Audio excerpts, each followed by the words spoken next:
Shalom, pagi, mari sama-sama tundukkan kepala, pejamkan mata sejenak. Semua karena kasih karunia-Mu yang Kau berikan dari hidup kami ada sebagaimana ada semua karena Bapa di surga yang sangat mencintai kami. Pagi ini kami adakan mesbah keluarga, mesbah pribadi. Kami boleh naikkan pujian penyembahan pada Bapa di surga, dan firman-Mu yang kedengar pagi hari ini menjadi berkat buat kami. Sucikan hati dan pikiran kami, dan kami juga boleh naikkan doa syafaat kepada Bapa di surga. Haleluya. Amin. Shalom, pagi. Mari sama-sama kita akan membaca firman Allah Lukas pasal yang kedua. Lukas pasal yang kedua, ayat yang ke-21 sampai ayat 20. Lukas pasal 2 ayat 21 sampai ayat 40. Yesus disunat dan diserahkan kepada Tuhan, Simeon dan Hana. Dan ketika genap 8 hari dan Yesus harus disunatkan, ia diberi nama Yesus, yaitu nama yang disebut oleh malaikat sebelum ia dikandung di ibu.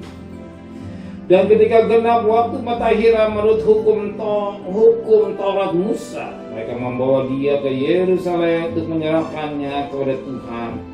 Seperti ada tulis dalam hukum Tuhan, semua anak laki-laki sulung harus dikuduskan bagi Tuhan, dan untuk mempersembahkan korban menurut apa yang difirmankannya dalam hukum Tuhan, yaitu sepasang burung tekukur atau 2 ekor anak burung merpati. Ada di Yerusalem seorang bernama Simeon, dia seorang yang benar dan saleh dan menantikan penghiburan bagi Israel. Roh Kudus ada di atasnya, dan yang telah dinyatakan oleh Roh Kudus bahwa ia tidak akan mati sebelum ia melihat Mesia. Itu dia yang diurapi. Ia datang ke bait Allah oleh Roh Kudus ketika Yesus anak itu dibawa masuk oleh orang tuanya untuk melakukan kepadanya apa yang ditentukan hukum Taurat. Ia menyambut anak itu dan menatangnya sambil memuji Allah, katanya, "Sekarang Tuhan, biarkanlah hamba-Mu ini pergi dalam damai serta sesuai dengan firman-Mu. Sebab mataku tak melihat keselamatannya daripadamu, yang telah Engkau sediakan di hadapan segala bangsa. Itu terang yang menjadi penyataan bagi bangsa-bangsa lain, dan menjadi kemuliaan bagi umatnya Israel." Dan bapa serta ibunya amat heran akan segala apa yang dikatakan tentang dia. Lalu Simeon memberkati mereka dan berkata kepada Maria ibu anak itu, "Sungguh anak itu ditentukan untuk menjatuhkan atau membangkitkan banyak orang di Israel, dan untuk menjadi suatu tanda yang menimbulkan perbantahan, dan suatu pedang akan menembus jiwamu sendiri supaya menjadi nyata pikiran hati banyak orang." Lagi pula di situ ada Hana, seorang nabi perempuan, anak Fanuel dari suku Asyir. Dia sudah sangat lanjut umurnya. Sudah kawin, dia hidup 70 tahun lamanya bersama suaminya. Dan sekarang dia janda dan umur 84 tahun. Dia tidak pernah meninggalkan bait Allah dan siang malam beribadah dengan berpuasa dan berdoa. Dan pada ketika itu juga datanglah ia ke situ dan mengucap syukur kepada Allah dan bicara tentang anak itu kepada semua orang yang menantikan kelepasan untuk Yerusalem.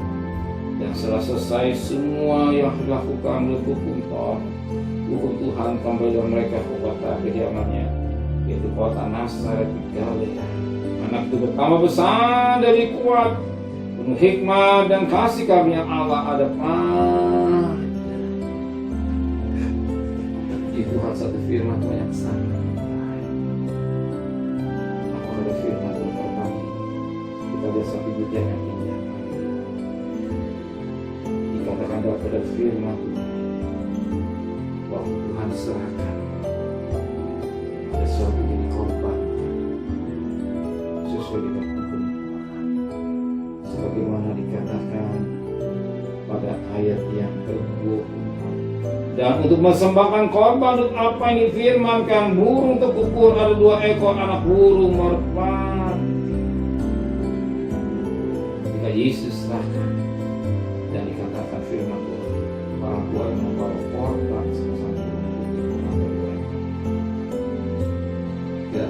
3 macam bersama bangsa Israel. Lembu, domba, yang kaya, yang sedang, yang miskin. Dari Yesus dari keluarga yang miskin. Yesus lahir dari keluarga yang miskin. Kenapa dia lahir dari keluarga yang miskin? Supaya yang miskin bisa datang. Yang kaya bisa datang kepada dia, yang miskin bisa datang kepada dia. Oh, dia lahir di istana, jadi orang kaya. Dan orang-orang tertentu yang datang kepada dia. Kristo datang seorang yang miskin. Yesus maka firman Allah berbagai orang yang miskin dan sebagian hari ini saudara mati berbuat berat, tapi firman akan berbahagia. Tuhan tidak pernah membuang pada orang yang mencari Dia. Amin. Tuhan tidak membiarkan orang yang saudara hari mencari Tuhan. Tuhan tidak perhitungkan beban-beban saudara, masalah saudara, pengumuman saudara. Maka Alkitab berkata, serahkanlah segala kepentingan kepada Dia. Dia yang Allah yang peduli. Serahkanlah semua. Serahkan masalah saudara. Serahkan kekhawatiran saudara. Serahkan kecemasan saudara. Serahkan kebingungan saudara. Amin. Mari santang memberikan kepala. Pejamkan mata saudara. Terima kasih Tuhan buat firman. Bentaikan firman hati kami. Kembalikan besok pagi tubuh yang sehat. Dengan tidak kurang satu pun apapun juga. Berkati Bapak Presiden, Wakil Presiden, para Menteri, para Gubernur, para Bupati, para Wali Kota, para camat, para lurah, para RW, para RT, para BC, segala macam. Berikan mereka hikmat yang dari surga, dari sebuah tangan. Dan kekasih, terimalah berkat nikmat dari Allah Bapa, cinta kasih sayang dari Tuhan Yesus Kristus, dan berkat Roh Kudus dari saudara. Mulai hari ini sampai Maranatha. Yang cinta Dia katakan amin.